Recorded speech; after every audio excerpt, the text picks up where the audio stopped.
Coming up next on In the City has hired an engineering firm to study local waterways ahead of the development. Then, with recent water rescues of swimmers in the Stones River, the Murfreesboro Fire and Rescue Department gives us some water safety tips. Also, gas prices are going up, but you don't have to spend more money. Stay tuned for another alternative. And finally, new Rover buses are here. We'll take a look inside the new and improved Rover bus. All this and more coming up on In the City.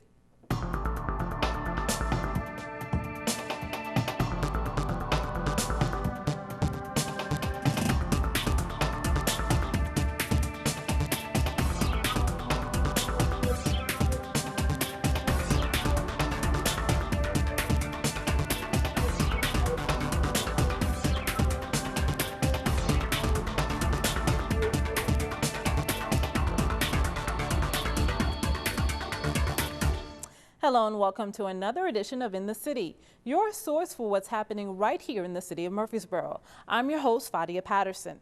The city of Murfreesboro is anticipating more development in the southern part of the county. A study is now going on with local waterways to see the environmental impact that future development might have. Also, local residents are invited out to a neighborhood meeting on the issue. The city approached us, said we've identified this as an area for prime development in the future with everything we've seen on Joe B. Jackson, and we want to get ahead of development. And so we are meeting with them monthly, face-to-face, if not more frequently, to show our progress and let them know how we're coming along on the scope. And then, of course, daily or weekly by email to make sure we're all on the same page here. Matt explains the residents and area that will be affected by this study. Basically, any of the subdivisions along Dilton-Mankin, starting at Manchester Highway and running to the hard northerly turn on the eastern end. That would include, Merlin and several of the other subdivisions along through there. And then kind of our northern boundary would be Lytle Creek, and then we're going to run all the way south past Whitworth Buchanan to the Triple Crown Farm subdivision. That would also take in Magnolia Trace subdivision as well. We know development's coming. We have the city has a zoning ordinance to help guide that. They have other ordinances to help guide that. We want to make sure it's a responsible development that adds to the environment, neighborhood, region, area, and not be a detriment to the area. With this project, we're going to first of all update the FEMA flood study. Currently FEMA is studied up just past this crossing here on Dilton-Mankin, just along Lee Springs Branch. We're going to verify that, make sure they've got the most current up-to-date information, and then extend it upstream in anticipation of future development so we can guide that development to not to increase the flooding at all along the branch. Well, with the flood study, we want to prevent any future. It flows the level that it flows right now. We don't want that to increase in the future. On the second part of our scope, what we're going to be doing is water quality. Right now, it's listed as what the state describes as impaired, which would basically, to us, normal people, relates to unhealthy. We want to figure out why it's unhealthy and then provide guidance to the city to help guide future development to get it back on the healthy, sustaining path. The Stormwater Department of the City of Murfreesboro is helping in this environmental study. One of the things we do as we assess the stream is we take probe readings, and it helps us understand even more what the water is like. And so Bruce has a probe here, and this probe will give us a couple different or several different characteristics of the water. It measures pH, conductivity, temperature, and a lot of these readings will help us out, help us understand more about the stream and its characteristics. One of the other things that we do in the stream is do biological sampling. And biological sampling, in the department, we do what we call cursory biological sampling. It's kind of just a real quick view of what's living in the stream. There's bugs that live in the stream. They're called aquatic macroinvertebrates, and they're really important to knowing the type of water quality we have in the stream. And so what we'll do as a department is we'll go down to the stream and we'll do a quick sample of the bugs in the stream. A lot of them cling on the rocks or in the vegetation. We'll go get a sample and then we'll record what we see. But we're also required by the state to hire professional biologists to come in and do a more detailed study. And they may be doing this. This is part of what they're doing with the Lee Spring branch. We're in the stream here, and normally we find a little riffle area. We just had a big rain event, so this is not the ideal scenario to do sampling, but we're gonna do it anyway just to show. Now Bruce has got a kick net here, and he's gonna put the kick net in the water.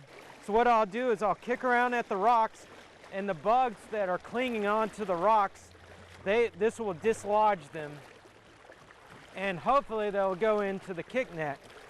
Here's a rock, and this is what it looked like on the stream bottom. And you see this guy right here, and this is aquatic macroinvertebrate. He's an indicator of good water quality. We'll pull this up here and we'll look at what we've got. You got this guy right here is a riffle beetle. Oh, that's a good one. Yeah, and this riffle beetle, he's a good water quality indicator. You've got little small isopods here. We want to see a good diversity. We don't want to see just one, good water quality indicator, but at the same time, there's aquatic worms in here, all these guys right here, and they're not necessarily a good sign. So you got kind of a mixture here. Josh and them have, they've got a lot of background information. They had a lot more in this particular area, especially along Lytle. I believe Lee Springs was actually on their list to come up through here and analyze it over the next few years, since it was on the 303D list as impaired. They're very competent. They help us along the way, give us some good resources. Their primary focus is on the water resources of the city. Obviously, we're guided by development or our clients, so they are more in tune with everything stormwater related in the city. The meeting is going to be on July 29th. It's going to be held at Black Fox Elementary School, which is located on South Rutherford Boulevard, not far from our study area. We thought that'd be very convenient for the residents to come out. We're going to have that as an open house style meeting, so you can come and go as you please. You don't have to be there directly at the start time, and you don't have to stay the whole time. So try to make it convenient for the residents. It starts at 6 o'clock. And we're looking to wrap that up at approximately 7:30, depending on what our traffic load is. One of the primary things is if you live along the stream, you'll be able to find out what we're doing. You've probably already seen some surveyors or engineers walking the stream in your yard, so you may already know part of the scope. You can add to the study by telling us, maybe information that we don't know. You've seen discoloration of the water, you've seen a high water line, that helps with the flood study. So people can really help add to the study. It's not just it's not a one-way feed. We want information coming to us as well as to give it back to the community. In the wake of some local water rescues and one drowning fatality, the Murfreesboro Fire and Rescue Department wants to inform residents of some basic water safety tips for rivers.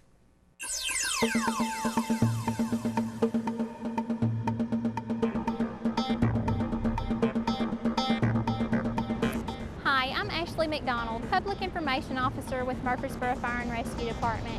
And at MFRD, our main goal is the safety of our community. So we're out here today at the Stones River. As you can see, it's raging here behind me. We've had some heavy rains here lately and the water level's up pretty high. So we've got some of our water rescue members that are going to give you some warnings about swimming in these type of conditions or participating in other types of recreational activities in these conditions, and then also some general water safety tips. My name's Matt Young. I'm a firefighter with the Murfreesboro Fire and Rescue Department. Today we're standing at the Manson Pike Trailhead here at the Lowhead Dam, which is a popular swimming destination in the summertime along the Stones River Greenway. There's several dangerous things about this dam that we want you to be aware of. We want to talk about some safety tips today. First, never come to the Greenway and swim without a buddy. You always need to have a partner here when you're along the riverbank. So if something does happen, you have somebody to call 911 in case of an emergency.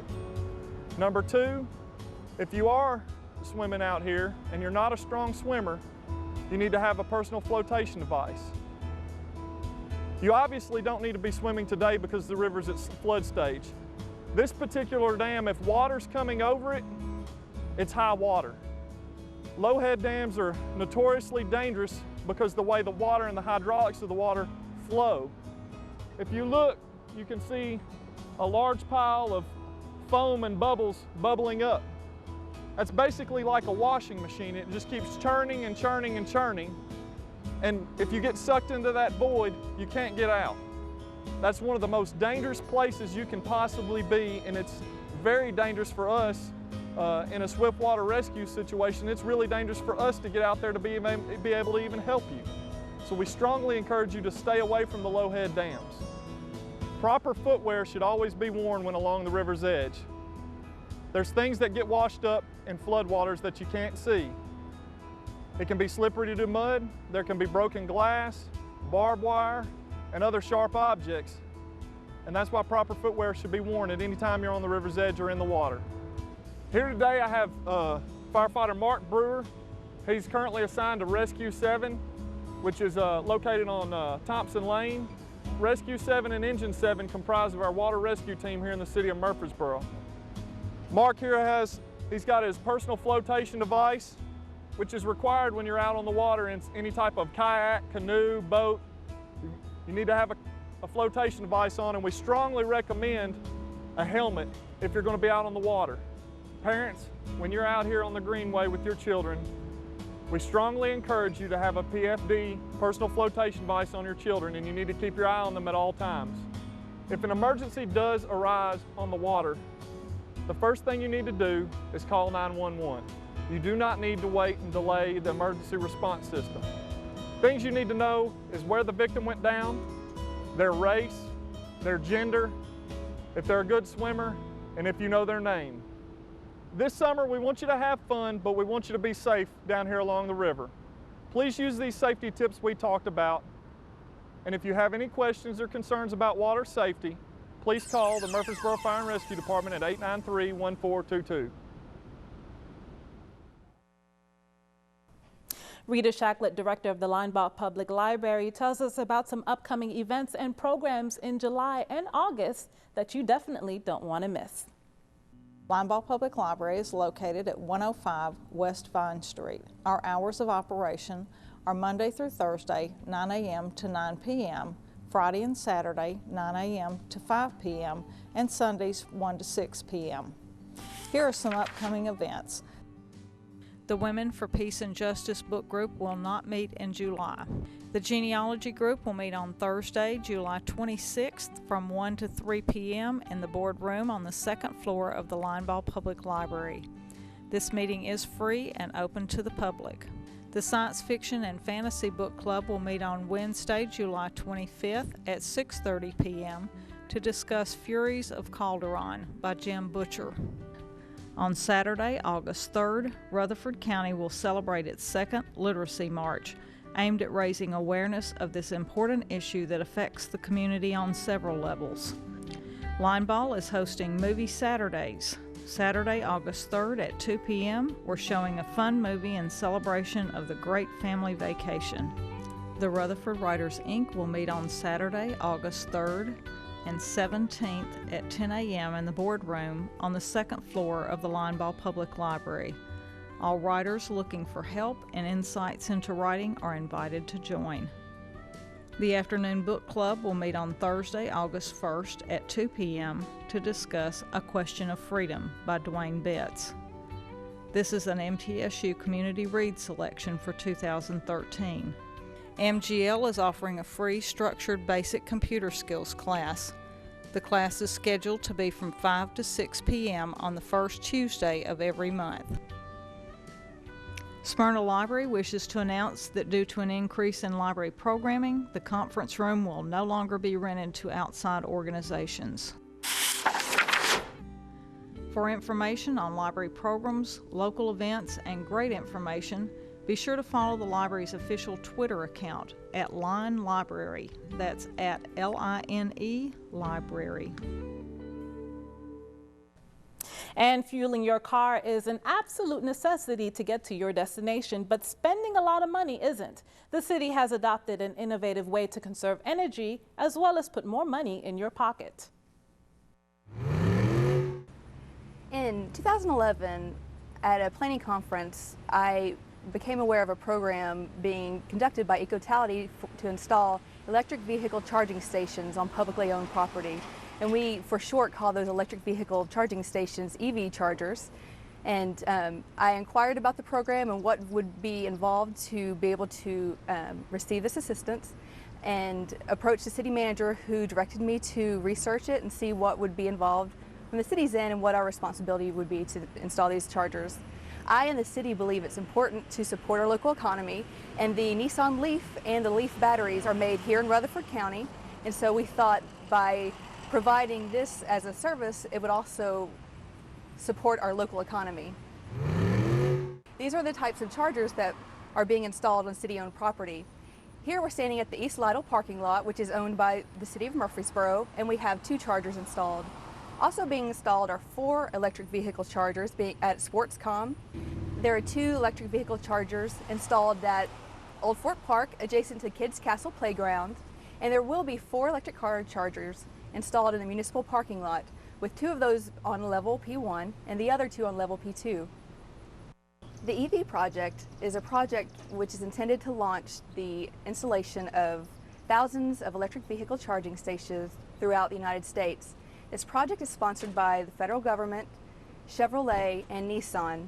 The EV project donated the chargers and the cost of installation of these chargers to the city of Murfreesboro, so no tax money went into installing these chargers. The purpose of the EV project is to gather data on the usage of electric vehicles. It's also to gather data on how effective they are in various climates and when they are most likely to be used. So these Blink chargers are connected to a network which is visible from every electric car. Inside the car, there's a computer which tells you where the location of electric vehicle charging stations are. So someone driving an electric car will know that there's an electric car charger located here in the city's parking lot. They'll be able to come to this charging station, pull up to the charger, remove the charging device, and hook it right into the front of their vehicle. Becky Johnson, the Parks and Recreation Department's Marketing and Special Events Coordinator, is here to talk about some great activities coming up. Becky? Hi, I'm Becky Johnson with the Murfreesboro Parks and Recreation Department. We have parks, greenways, and facilities all across the city with lots to offer. Here are some programs and events for you and your family. Flick and Float. Murfreesboro Parks and Rec Department will be hosting a free outdoor movie at Borough Beach. Bring your own float for the pool or blanket to watch poolside on Wednesday, July 24th at the Sportscom Outdoor Pool, Borough Beach. The movie will start at 8:30 p.m. Concessions will be available for sale. For more information or to find out the movie, call 615-893-2141. Back to School Bash. Come join the Murfreesboro City Schools annual Back to School Bash. Fun for the entire family. Enjoy music, games, giveaways, and much more. Also learn the background of Cannonsburgh, as our staff can answer any questions about the history of the village. Bring a picnic lunch, your camera, and enjoy the day. For school-aged children, on Saturday, August 17th, from 10 a.m. to 1 o'clock p.m. at Cannonsburgh Village. The event is free. For more information, contact 615-890-0355. Triborough Kids Triathlon. The Triborough Kids Triathlon provides a unique endurance event that includes swimming, biking, and running on a safe and closed course. Each child will be professionally timed and will receive a quality technical shirt and finisher's medal. Limited to 250 participants. The junior division is for ages 7 to 10 years old, and they will swim 100 yards, bike 2.4 miles, and run a half mile. The senior division is for ages 11 to 14 and will have a 200-yard swim, 4.8-mile bike, and a 1-mile run. Participants need to be ages 7 through 14 as of December 31st, 2013. The triathlon will be held Saturday, August 24th at Sportscom. The senior division starts at 7 a.m. and the junior division will start at 7:30 a.m. The fee is $25 through July 24th, $30 after this date. For more information, go to www.tryboroughkidstry.org. Greenway Art Festival, Call for Artists, a gathering of the finest artists in Middle Tennessee. Talented artists will display and sell their work along the Greenway Trail at Old Fort Park on Saturday, September 21st. This is a juried festival. Please contact us for an application if you are an artist interested in participating. Applications must be received by September 1st, 2013. The fee is a $25 booth space fee for artists. For more information, contact Melinda Tate at 615-893-2141 or download an application from our website at www.murfreesborotn.gov/parks. For more information about these events and programs, please pick up our Rec Connection Program Guide, which may be found at any of our facilities, or visit us at murfreesborotn.gov/parks to download a copy. For other information or general questions, call us at 615-890-5333. Murfreesboro Parks and Recreation Department, dedicated to enhancing your quality of life. And the city has some new Rover buses, which they gladly showed off during their free fair day. Riders of the Rover transit system enjoyed free food and fare in celebration of the addition of new buses to the fleet. Megan Carteret is an avid Rover rider. Oh, I love that today was like a free bus day. We had so much stuff to do today. It was really a blessing. I ride the bus about 2 or 3 times a week. Whenever we need to do something, me and my mom, we get off at almost any bus line, so we go just about everywhere in the city. The new buses offer more mobility to the less mobile. Some of the new features include kneeling, an extended ramp, and foldable chairs for citizens with wheelchairs and/or strollers. Driver Clint Thomas says the new buses will help to give the best service to citizens. When the ramp, after the bus is knelt and the ramp starts to come down, after halfway it's gravity fed, so the ramp continually, automatically by itself continues to come down, which allows me or any other driver at that time to exit the bus and come around to assist with that assisted customer and get them on quicker. So it helps speed up the process. And I know it doesn't seem like a whole lot, but when you're out there counting seconds and counting minutes, it really does.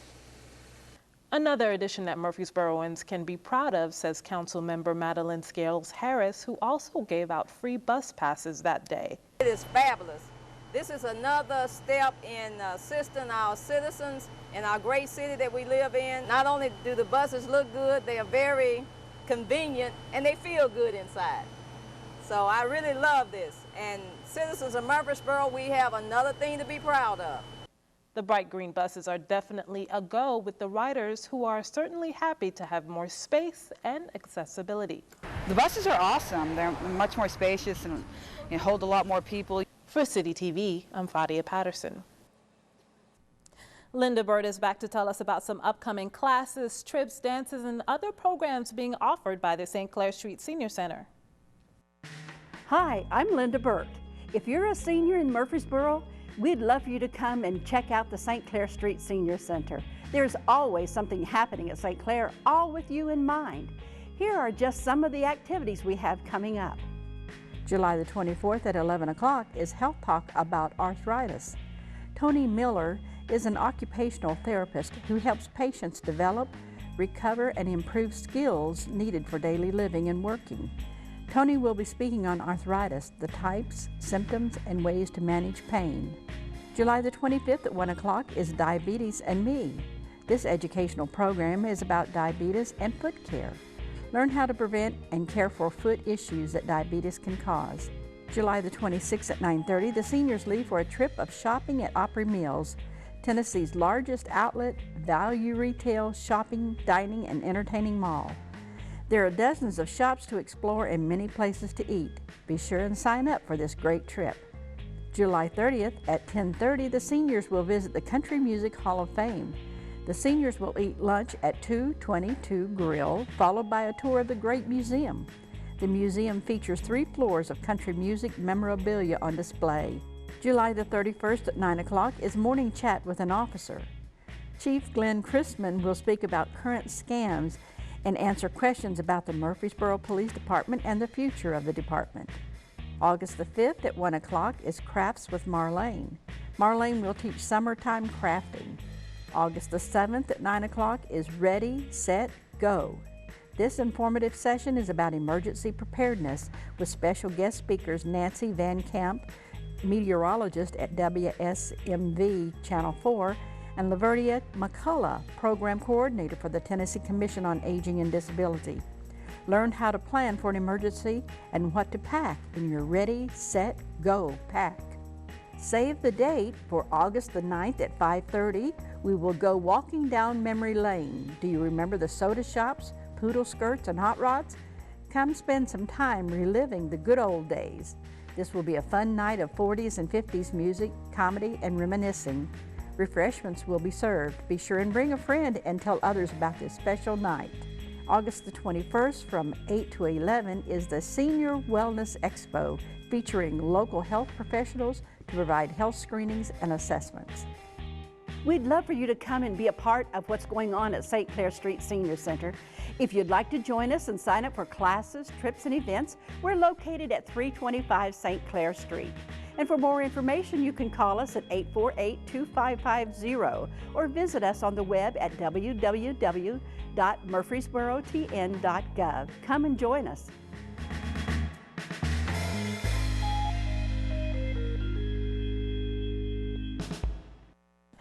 In other news, Murfreesboro wants to invite citizens to National Night Out to celebrate with neighbors and local law enforcement officers. Thousands of citizens across the nation will be joining forces to celebrate this national event. The event takes place Tuesday, August 6th from 5 p.m. to 8 p.m. The 5 sites around the city festivities will be taking place are Franklin Heights, Patterson Park, Community Center, Sportscom, Oaklands Park, and Spring Valley Apartments. Come and spend the evening outdoors and meet your local law enforcement and make new friends. 3 Murfreesboro City employees recently retired. Street Department Director Rick Templeton was with the city for 34 years. There's nothing that I really enjoy more than every morning coming to work and hearing those men and women that work for me laugh and joke and have a good time, and I hear that in the evening too. And in closing, this is what I want to say. It's been a great ride. I've used up my quarter. It's time to get off, and thank you all for all the memories.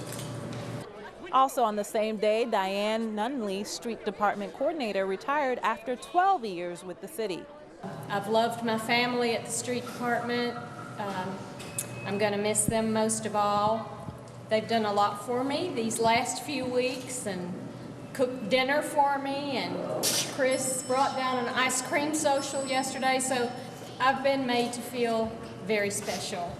But these years with you at the city have been some of the dearest of my life, and I want to thank all of you for your cooperation, for your patience, and God bless you.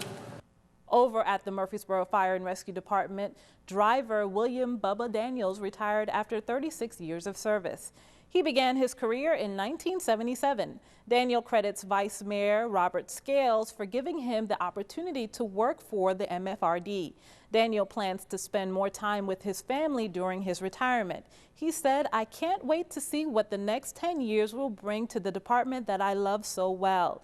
Chief Cumby Gaines said driver Daniel has been a pleasure to work with during my career. I truly appreciate his dedication to this department and will miss him. He has been a great employee. As always, our goal here at Murfreesboro City TV is to provide you with local city information 24 hours a day. So if you want to find out what's happening right here in your town, pick up a copy of our program schedule at the Linebaugh Public Library, St. Clair Street Senior Center, or the city's website at murfreesborotn.gov. If you'd like a copy via email, just send the request to citytv@murfreesborotn.gov. Remember, on the city's website, you have city programs and meetings right at your fingertips, and the City TV channel is streaming live 24 hours a day at www.murfreesborotn.gov. In addition, please visit us on YouTube as we offer a wide variety of programming just for you. And follow the City of Murfreesboro on Twitter at cityofmboroTN. Until next time, I'm your host, Fadia Patterson, and we'll see you soon in the city.